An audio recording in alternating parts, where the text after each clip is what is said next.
Hello guys, good morning. कसे आहेत तुम्ही सगळे? मजेत ना? तर मजेतच राहतं. मी घेतली आज आईची केस विंचरायला आणि मस्त गुंता वगैरे काढून आईची केस विंचरून आईला रेडी केली. मग बनवला भात, त्याच्यानंतर बनवली डाळ आणि भाजीमध्ये आज बनवले शिमला मिरची बटाटा. मग किचन ओटा मस्त साफ करून पुसून घेतला. त्याच्यानंतर तेल तापत ठेवलेला कारण मला शेवया तळायच्या होत्या.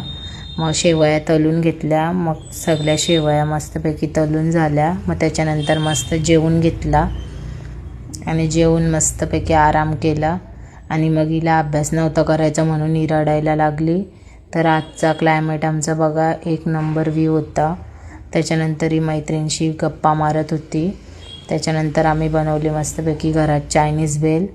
मग नंतर नारळ कापून मस्त नारळाची चटणी बनवायची होती. धुवून मस्त मिक्सरमध्ये लसूण, लाल मिरची पावडर, चवीनुसार मीठ आणि पाणी टाकून मस्तपैकी मिक्सरला ग्राइंड करून घेतला. मग बनवली मटकीची भाजी. मग जेवण केला. तर आजसाठी एवढाच होता. बाय.